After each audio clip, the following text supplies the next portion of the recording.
Terima kasih. Selamat malam pada bapak-bapak pria Yusuf yang dikasih Tuhan Yesus. Rudi mau menyaksikan cinta kasihnya Yesus dengan kelemahan dan dengan kekurangan yang Rudi alami pada saat ini. Justru disinilah Tuhan kita yang saat ini kita sembah, kita puji, kita muliakan, sungguh luar biasa terhadap hidup saya.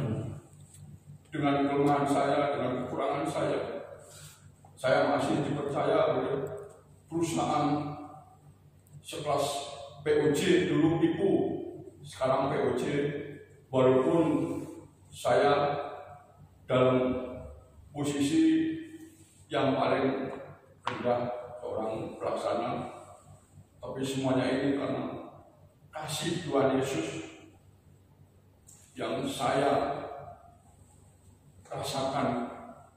Walaupun saya secara jasmani tidak bisa melihat Tuhan saya, tapi secara rohani saya merasakan pelukan kasih-Nya. Saya undangan pertama Pria Yusuf, saya belum bisa naik motor karena dengan lama saya mengalami mental, karena saya waktu itu sering kambuh vertigo saya, dan dengan saran-saran dari Pak Yo dan teman-teman yang lainnya, coba kasih obat ini, udah saya ini semuanya. Tapi yang utama saya merasakan bahwa jamahan kasih Tuhan Yesus yang saya percayai, yang saya imani, justru iman saya sekarang bertambah kuat. Dan saya dalam keluarga pun saya bisa menjadi contoh, memberikan kekuatan kepada istri saya, mantu saya, anak-anak saya. Dalam hal kekurangan apapun kita jangan sampai lepas dari keyakinan kita pada Tuhan Yesus. Karena Tuhan Yesus tidak pernah berubah. Dari bumi ini terjadi sampai zaman nenek moyang sampai sekarang, dan untuk selama-lamanya tetap. Dan itu pun saya merasakan, dan saya juga tetap berdoa buat hambanya yang gigih, yang teguh melayani kita semuanya. Apalagi sekarang beliau hadir di tengah-tengah Pria Yusuf. Saya bangga mempunyai hamba Tuhan seperti Pak Agus, dan saya juga lebih bangga lagi punya Tuhan Yesus yang lebih mengasihi kita semuanya. Marilah sebagai pria-pria Yusuf lebih semangat, dan jangan sampai kendor semangat kita untuk melayani. Ya maaf kalau dengan kekurangan saya, dengan saya tidak bisa mendengar yang jelas. Ya mudah-mudahan untuk kedepannya saya dijanjikan oleh bos untuk diberikan alat pendengaran. Tapi semuanya ini saya serahkan kepada Tuhan Yesus, karena Tuhan yang memimpin hidup saya. Terima kasih, inilah saksian saya. Amin. Ada lagi? Kalau tidak ada, satu usia lagi. Sebagai hidup.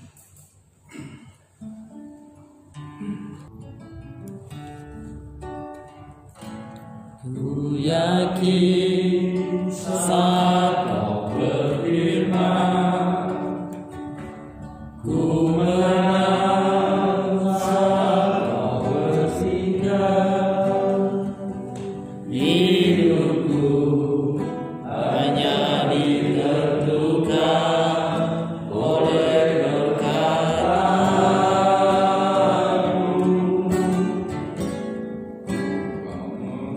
Ku aman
percaya katakan Amin. Ya, selamat malam, saudara. Tuhan memberkati kita semua. Mari kita siapkan kebenaran firman Tuhan yang terambil dari Matius 5 ayat 3 sampai dengan yang ke-6. Kita baca mulai ayat 3 bersama-sama. Berbahagialah orang yang miskin di hadapan Allah, karena mereka yang punya raja surga.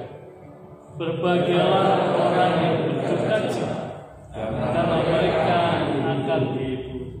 Berbahagialah orang yang lemah lembut, karena mereka akan memiliki bumi. Saudara perhatikan bahwa di dalam Matius 5 ini ada rahasia dalam bahagia. Bagaimana firman Allah mengajar kita semua, kalau kita mau bahagia, kita harus masuk di dalam langkah-langkah kehidupan yang sesuai dengan firman Tuhan.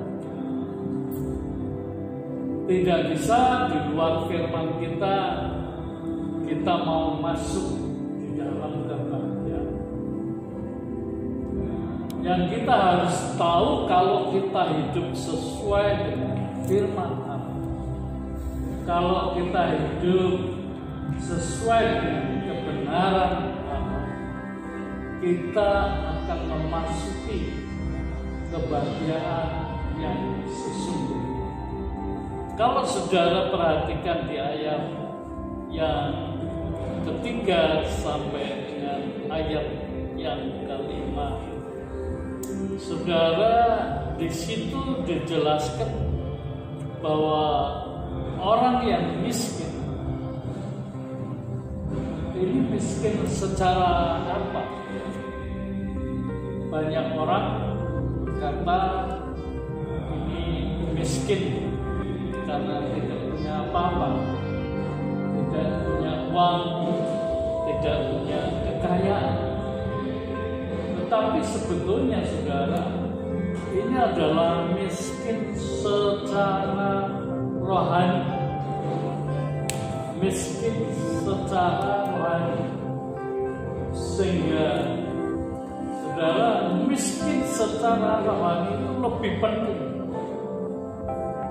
Karena orang itu miskin secara rohani, mereka terus akan menggali dalam kehidupannya, sehingga mereka menemukan, saudara, kelimpahan rohani yang dijanjikan oleh Tuhan di dalam hidup mereka masing-masing.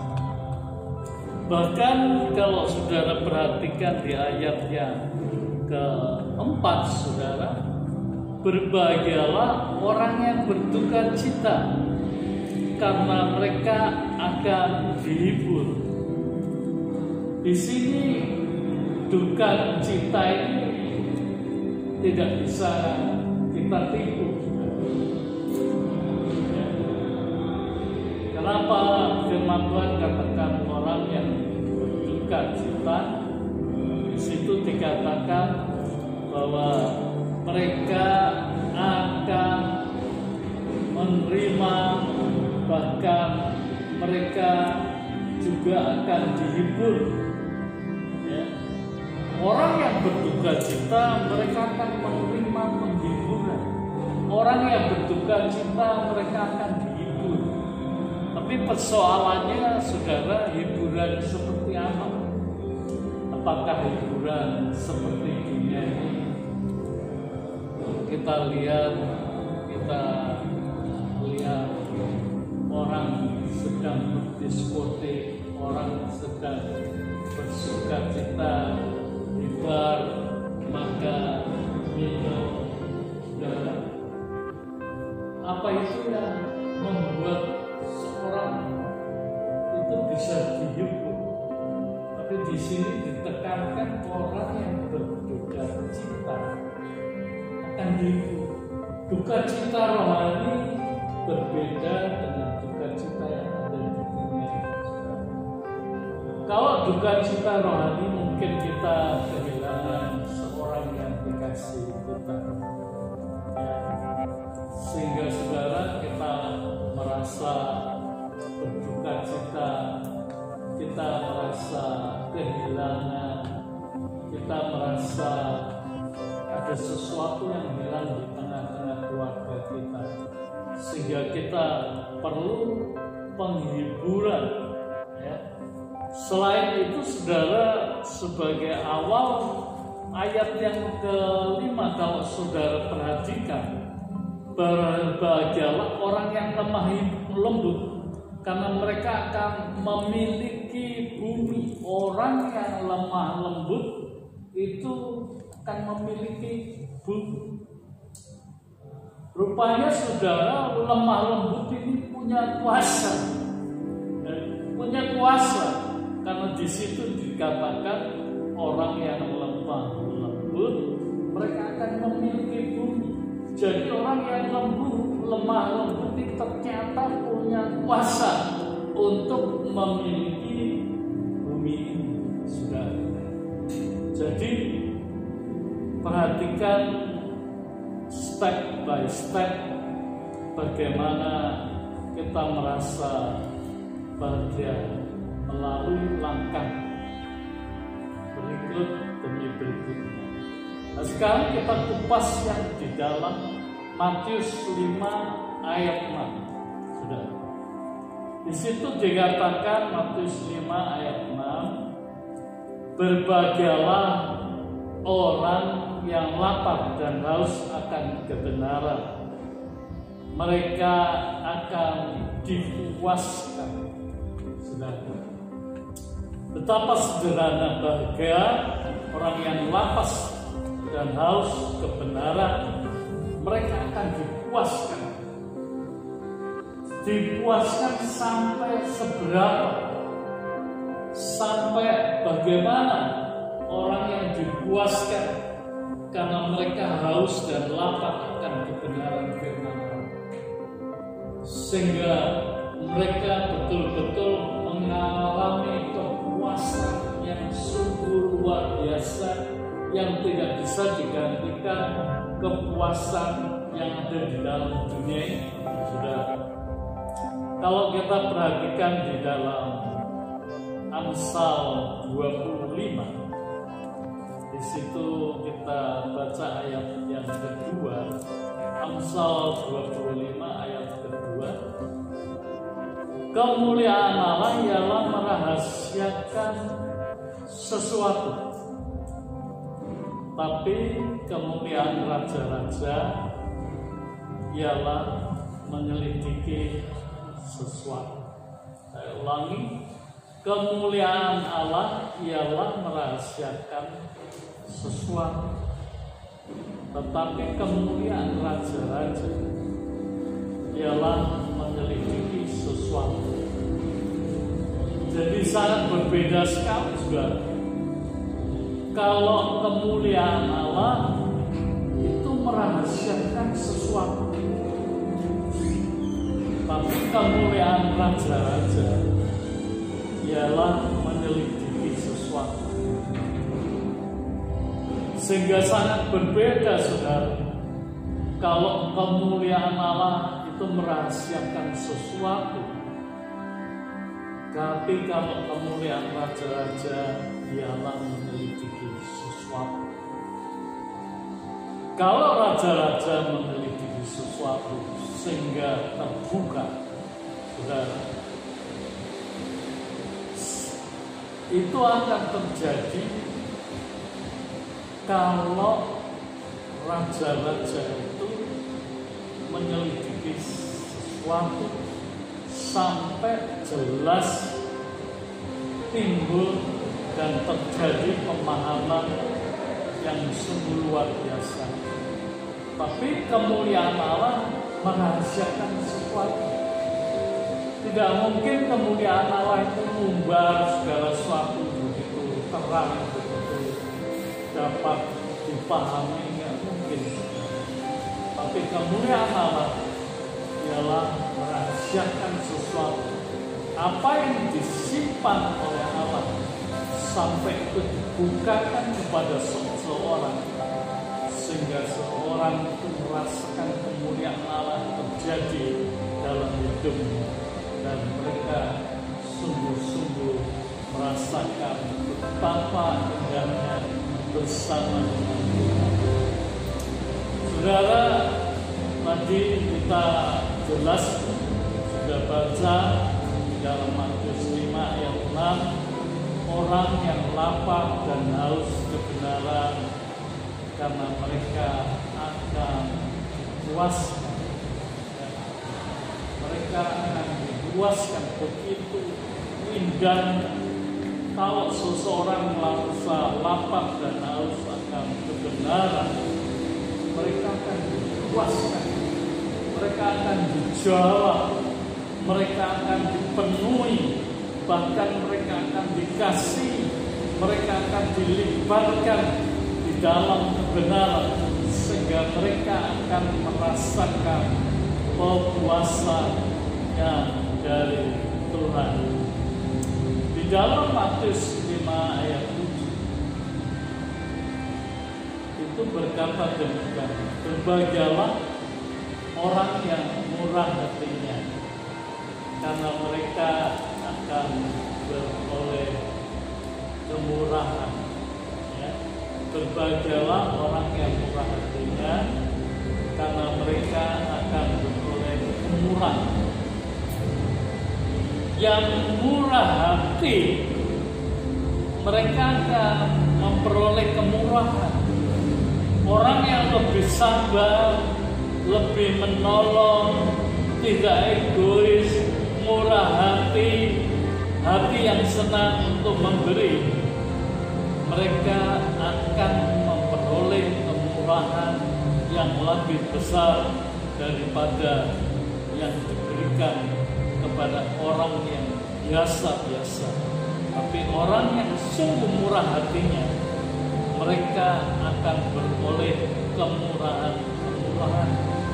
Bahkan orang yang mampu untuk mengelola segala sesuatu, dipercayakan oleh Tuhan untuk mengelola segala sesuatu, itu akan diberi. Seringkali kita tidak bisa mengelola. Jadi anak Tuhan, kita diberkati, tapi pengelolaan uang kita nggak bisa, sehingga kita tidak bisa bahagia. Sehingga Tuhan mengkhususkan kepada orang-orang yang mampu mengelola keuangan. Tuhan mengkhususkan bagi orang-orang yang mampu mengelola kehidupan rumah tangganya, kehidupan keuangan, bahkan bisnis, usahanya, pekerjaan. Kalau mereka sanggup mengelola dengan baik, mereka akan diberi. Tapi orang yang tidak bisa mengelola, orang yang ceroboh, orang yang seenaknya sendiri, dia bisa buang uang seenaknya sendiri, tidak bisa mengelola dengan baik, tidak mungkin dia diberi. Saudara, kalau kita baca di Markus 4 ayat 8, di situ dikatakan, dan sebagian jatuh di tanah yang baik, yang tumbuh dengan suburnya dan berbuah, hasilnya ada yang 30 kali lipat, ada yang 60 kali lipat, ada yang 100 kali lipat. Saudara perhatikan, ternyata 100 kali lipat itu bukan 100 kali 3.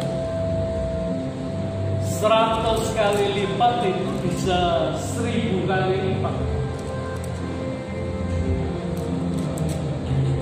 Jadi sungguh-sungguh luar biasa. Ada yang 100 kali lipat, itu bukan 100 kali sekian, tapi bisa 1000 kali lipat. Betapa luar biasanya, sudah. Kalau kita diumpamakan seperti pohon yang tertanam di aliran air, berbuah pada musimnya, dan buah itu baik, buah itu manis, bisa dirasakan, saudara. Bahkan buah itu dikatakan bisa bertumbuh berkali-kali lipat. Ada yang 30, ada yang 60, ada yang 100 kali lipat. Itu bukan 100 kali, tapi bisa 1000 kali lipat. Saudara, terakhir kalau kita perhatikan di Matius 5 ayat 8, berbahagialah orang suci yang suci hatinya, karena mereka akan melihat Allah. Jadi orang yang tidak suci hatinya tidak mungkin bisa melihat Allah. Seringkali kita melihat kesaksian orang-orang yang dia bicara bisa mendengar suara Tuhan. Aku bisa dilawati oleh Roh Kudus. Aku diajak bicara sama Tuhan. Itu semua berdasarkan dengan hati yang suci. Kalau hatinya tidak suci, tidak bisa melihat Allah. Kalau hatinya tidak suci, tidak bisa bertemu dengan Tuhan. Karena itu, saudara, untuk kita ini susah-susah. Apakah kita bisa menjaga hati kita ini tetap suci, supaya kita bisa mendengar kalau Tuhan mengajak kita bicara. Kalau kita hatinya tetap suci, kita bisa mendengar arahan Tuhan yang tepat. Kamu harus ke sini, kamu harus ke sana. Jadi, saudara, untuk punya hati yang suci ini, jangan sampai kita ini gampang menyimpan dendam. Kalau kita gampang menyimpan dendam, tidak mungkin kita bisa melihat Tuhan. Tidak mungkin. Bahkan kalau kita iri, tidak mungkin kita bisa melihat Allah. Bahkan orang yang sombong juga tidak bisa melihat Allah. Jadi keberadaan anak-anak Tuhan yang suci hatinya itu mendekatkan dirinya sama Tuhan. Sehingga kalau Tuhan memerlukan dia, orang ini, Tuhan bisa bicara. Dan anak Tuhan ini bisa mendengar jelas. Saudara, perhatikan Samuel ketika dipanggil Tuhan. Samuel adalah seorang yang dikatakan waktu itu bersama Imam Eli masih nabi kecil, sehingga ketika dia tidur di bait Allah di tempat Maha Kudus, di mana kerubim itu ditempatkan, di mana tabut perjanjian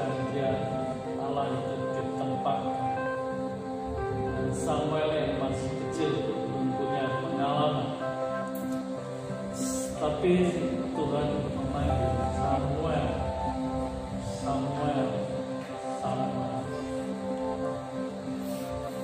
Kenapa Imam Eli tidak bisa mendengar, sedangkan Samuel bisa mendengar?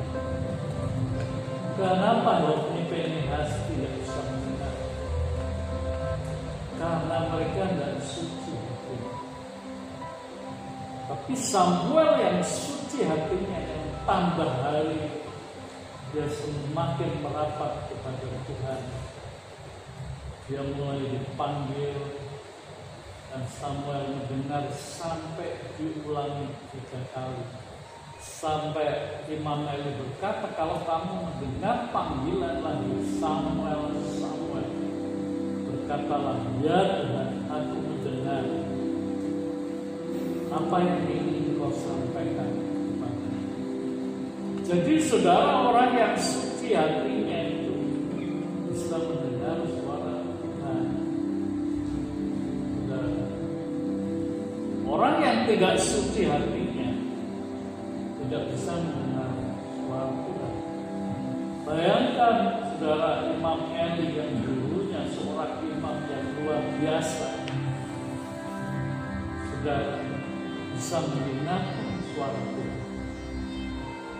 Tapi ketika Imam Eli salah di hadapan Tuhan, karena Hofni Pinehas sebagai anak-anak dibiarkan berbuat dosa di hadapan Allah, sehingga dia tidak suci hatinya lagi dan dia tidak bisa mendengar suara. Karena itu Tuhan pakai Samuel yang masih muda, masih kecil untuk mendengarkan suara Tuhan. Samuel, Samuel, Samuel.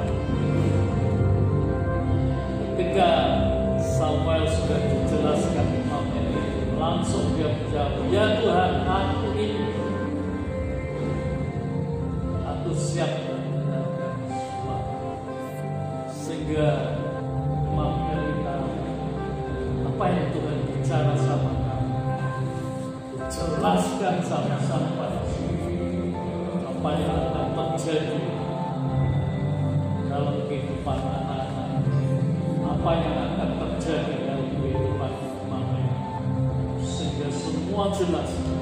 Mereka berhenti untuk melakukan yang tidak benar, tapi hukuman Tuhan sudah turun sehingga mereka menjadi orang-orang yang tidak suci hatinya. Karena itu saudara, bagaimanapun kita punya kepentingan yang suci supaya kita gampang untuk mendengar suara. Amin.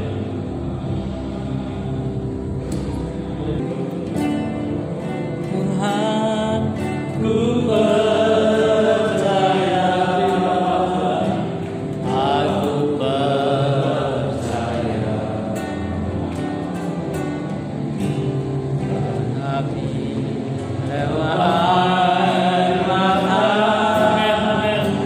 aku percaya, firman-Mu yamin, firman-Mu tiada nabi,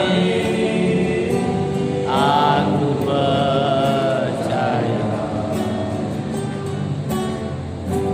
kemenangan sudah Kau jamin, aku percaya, kemenangan sudah Kau jamin, aku percaya. Di dalam nama Yesus, yes, kemenangan bagi kita Bapa.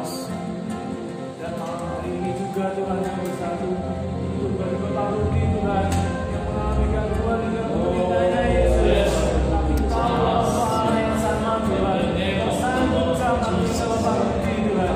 Jangan bersyukur dengan yang seperti sedia Yes.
membawa berkat dan damai sejahtera dari Allah Bapa kita, kasih sayang Tuhan Yesus Kristus berlimpah dalam hidup, dan persekutuan dengan Roh Kudus yang manis akan menyertai kita semua mulai malam hari ini sampai Maranatha di dalam berkat nama Tuhan Yesus Kristus. Haleluya.